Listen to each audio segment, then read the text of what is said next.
Hello and welcome to Enter the Nerdosphere, the official podcast for the Nerdosphere. I'm Clayton, joined, as always, and forever by my brother, Corbin. Hello, hello. We, each week, discuss various topics from within the Nerdosphere. Why do you have to put in quotations? Because it's our word. Nerdosphere. But what's ironic about it? It's not a real word. It is too a real word. We made it up. We did make it up. But it's very real. Tonight, we're going to dive into Altered Carbon and some of the thoughts that watching this show brought into our mind. Yes. More specifically, what is the soul when you are dealing with digitizing your consciousness, which is one of the main themes of this show. Right. Everyone has what's called a stack, a biomechanical chip inside your spine, and your consciousness is there. Right. It can transfer to different bodies, which are just inanimate sleeves, as they call them. And then you take over. But what does that mean in the grand scheme of things? There's a sect in the show called Neo-Catholics. Right. And they believe that once the body dies, your original body, that should be it. Right. So like therein lies the philosophical side to the discussion. When you're dealing with a digitized consciousness, what does that mean for the soul? What does that mean for death? What does that mean for immortality? Right. So I think we come from a religious background, so right. That's kind of where some of this is coming from. Like, if my mind is digitized in this stack and my original body dies and then that's transferred to another body, what does that mean for the afterlife? What does that mean for your soul? I think what is that? I think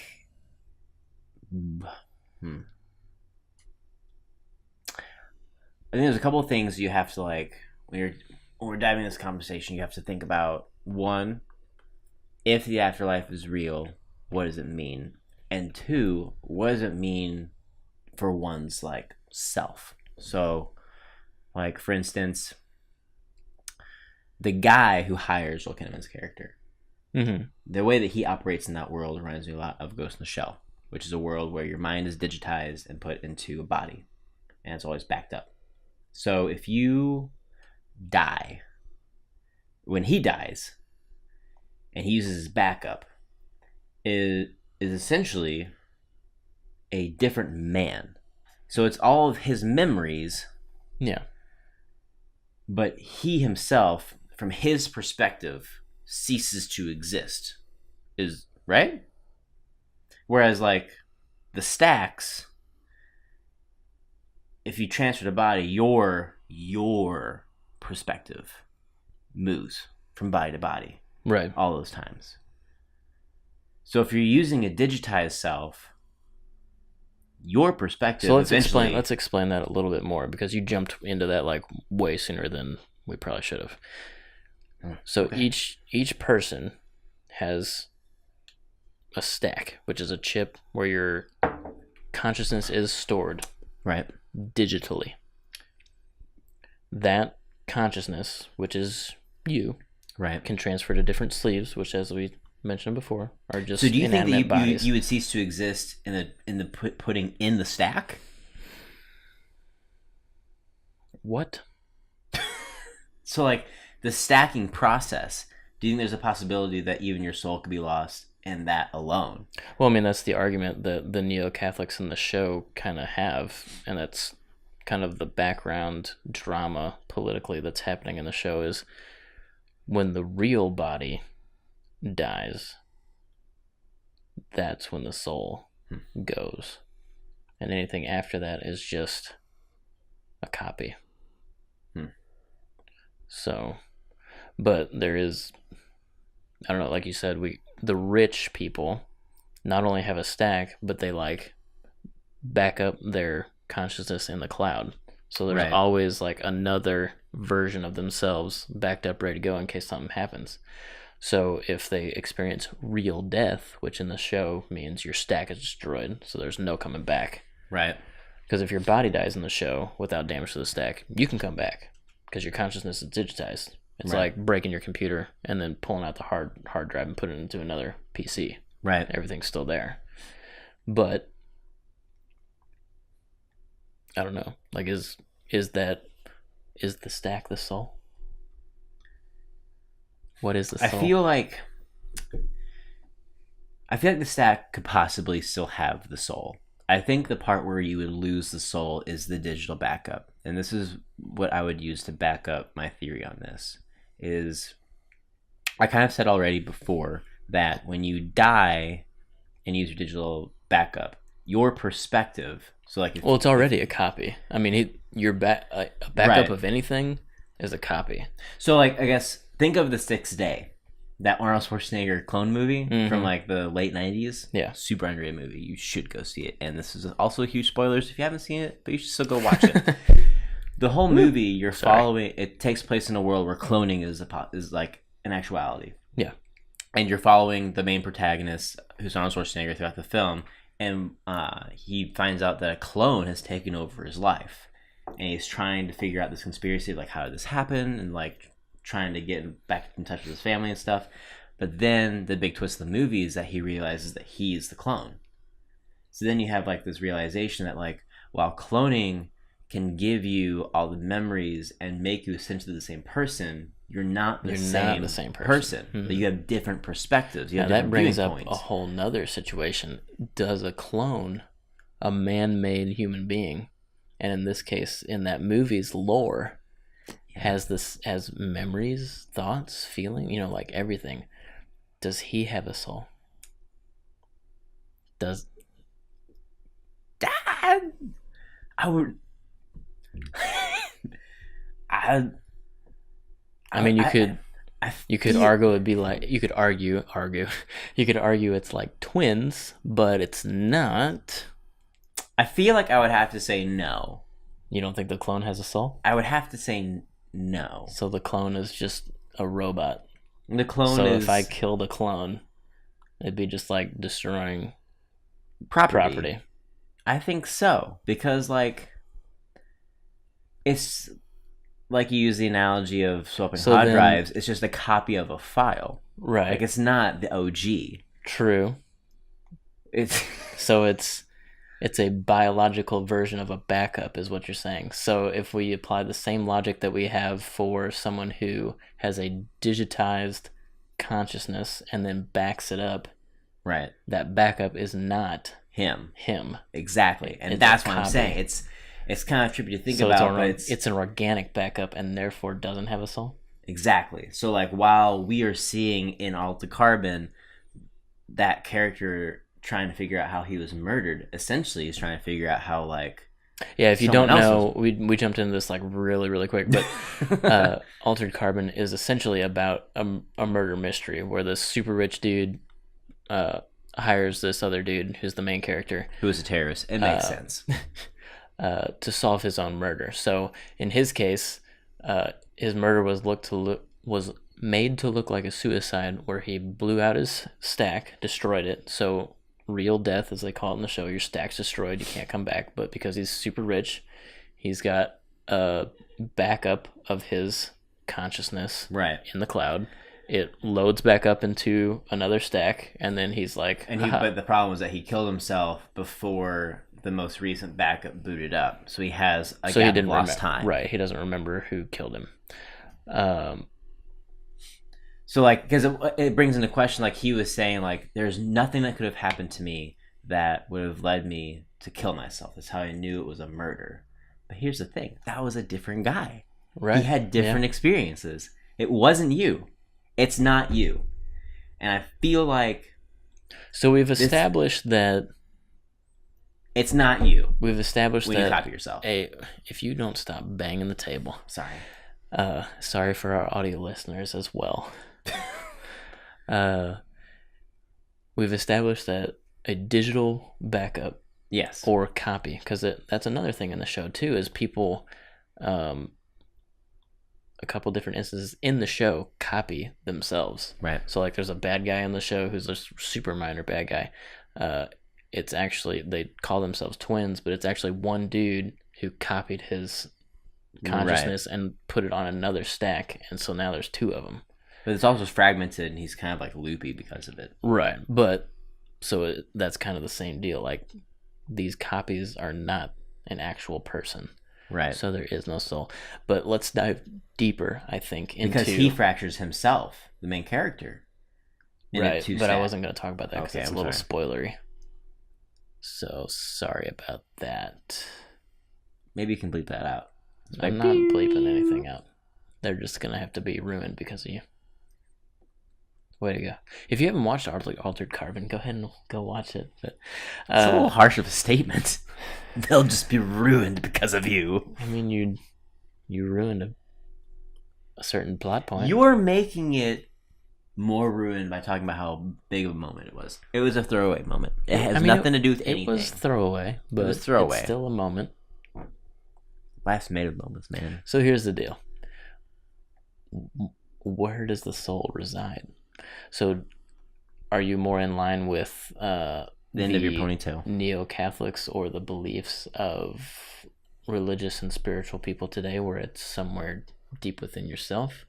Or is the soul actually just an aspect of your consciousness, which, if it's your original consciousness on your original stack, jumping up to different sleeves, do you still retain your soul even after hundreds of years in a few different bodies? I feel like I can get behind the perspective that your soul can reside in the stack initially. So the soul is an aspect of the soul, your consciousness as a whole. It represents yourself. Well, here's what I'm getting at. I think the soul is a combination of your consciousness and just like the bioelectricity that is like your brain, right? Right. The human brain is and pretty that's cool. That's another really good point too, is that the stack is like a biomechanical, and that's what object. I'm saying. It's not just that we, with totally man-made technology, we digitize your consciousness, like in Ghost in the Shell, which is why I brought it up before. Ghost in the Shell is completely just utterly digitized into like a mainframe. It's like taking your consciousness, creating an algorithm, and digitizing it all. Altered Carbon, the alloy that they use for the stack is this alien material. It's this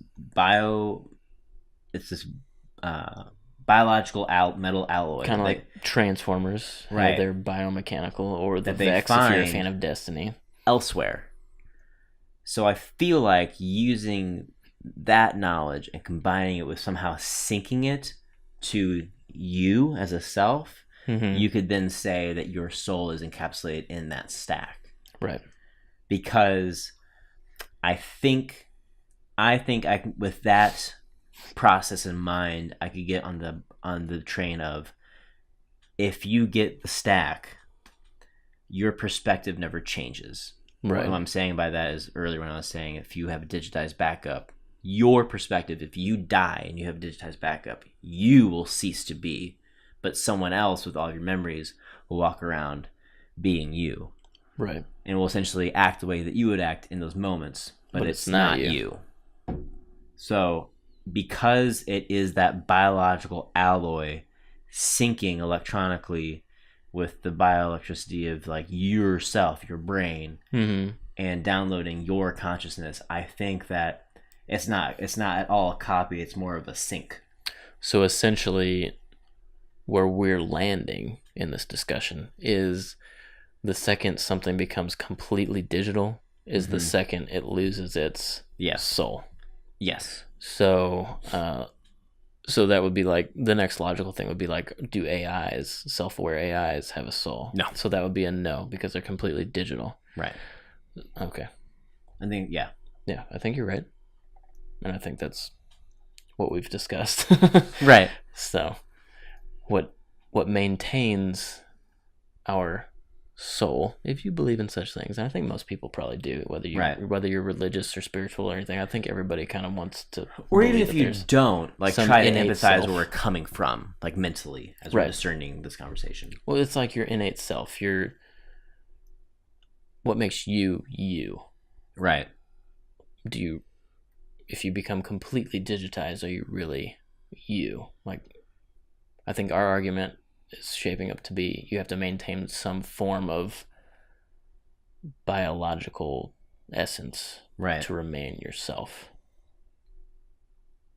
Because that is, in essence, what makes us human. Right.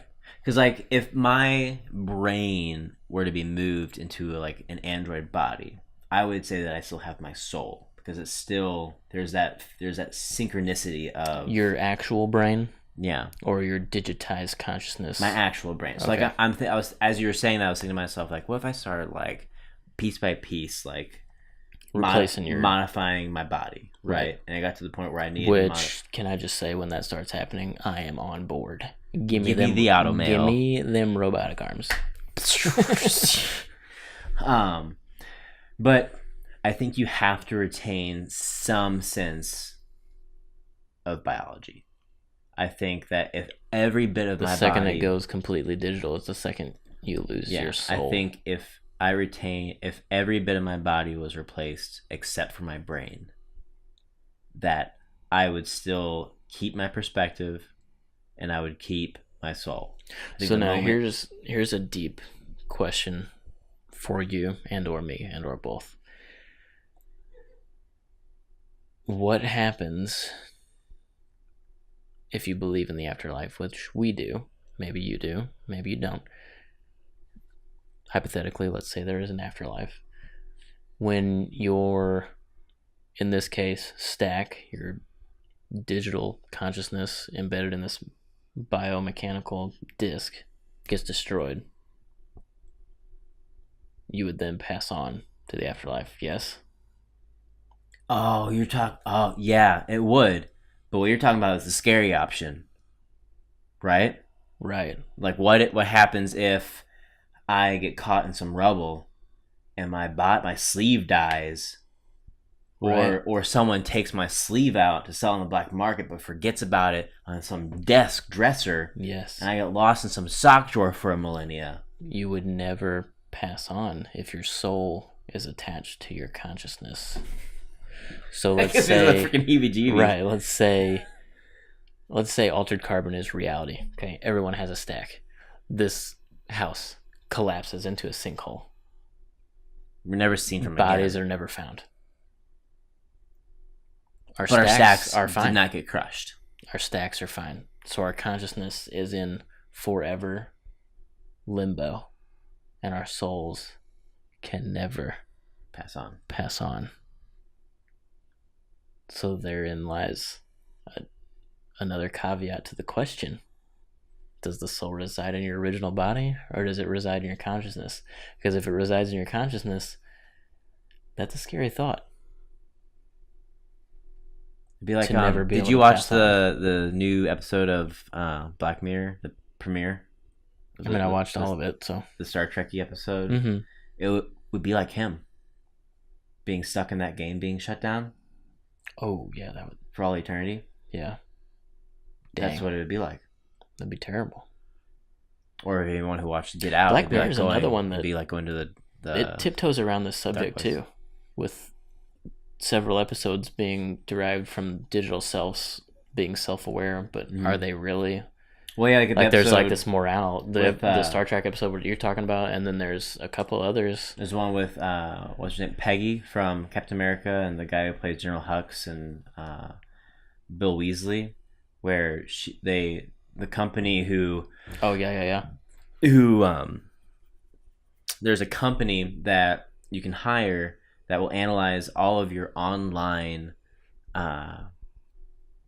ongoings to assimilate an AI that replicates like how they talk. So it starts off with like messaging, and starts messaging her and talking to her the way that, based on how he talks online. Yeah, that's how it's messaging her, and then it goes like another step further, where it's voice calls, and they assimilate his voice, conversations with him, and then And then they send her a body. A body that looks like him, a robot.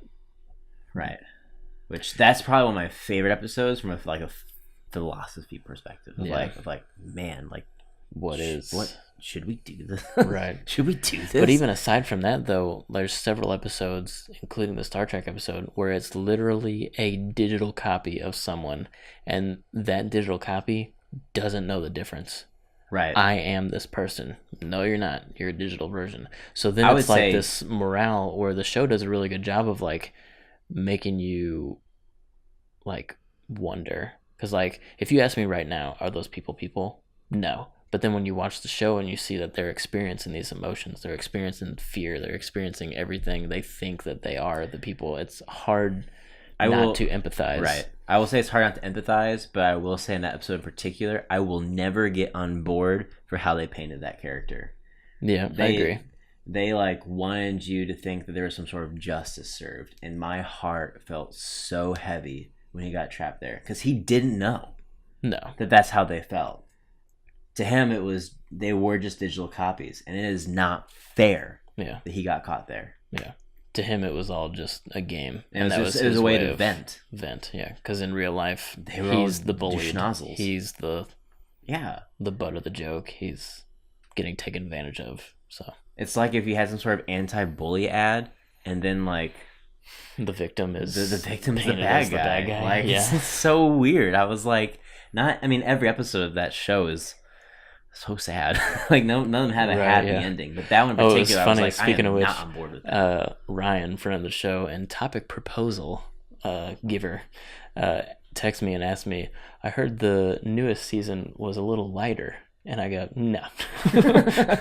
I don't think there's really a light episode in that show.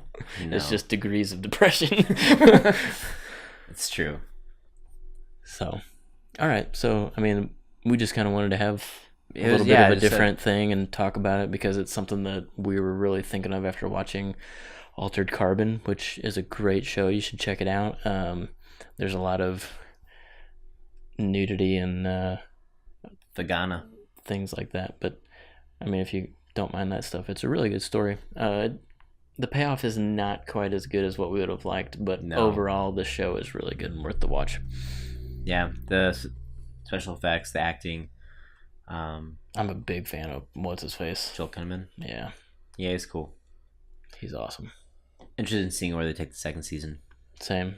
But, I don't know, like, what do you guys think? Like, this is one of those that, like, obviously it was way more conversational based than it was us critiquing anything. Right. But we also want to carry on the conversation with you guys. Like, Clayton and I have talked about this for a little bit ourselves, even before the podcast. But it's one of those things where it becomes even more fun when you start having other ideas being interjected. Right. And you start thinking about, what about this? And you go down this tangent. So let us know if this has inspired any sort of thought with you, and just get back to us and let's start a conversation on where would you reside in the fictional debate of if our consciousness is in this biomechanical stack chip. What are your thoughts on that? Like what? Again, and this is with the caveat of like if the afterlife was real. I don't want some sort of right, because everyone has their own beliefs, and that's fine. It's okay, but in the context of this conversation, the rules. Even if you don't believe in the afterlife, though, like just like the sense of self. Right. Like, can a digital backup of somebody who's now like be somebody you? Dies completely, the stack's destroyed, the body's destroyed, and then a digital backup is then uploaded into another body and another stack. Is that you? Do you think that would be you? Because I don't think so. Do you think your perspective? Even just on that level, I'm not waking up in that body. Right. You're not going to wake up with that lost time. Someone else is. Who is like, you? Think about but like it's not you. Naruto making all those shadow clones and how they all have the same personality and stuff, but then they come all back. That's not Naruto. It's a massacre. That's not Naruto. So, anyways, but tell us what you think down below. Hit us up on Twitter. Links are in the description down below. Let us know what you think. Let us know if you want us to discuss or talk about anything. I think going forward, we're going to have a few more episodes that are more conversational based. Let us know if you think that would be something you guys would like to listen to, instead of always trying to deep dive into some topic. We're going to just maybe talk about things that we like and things that that influenced us and things like that. So, but that has been Enter the Nerdosphere. Be sure to like, comment, and subscribe. Share with your friends if you liked it. Let us know what you think, and we'll see you next time.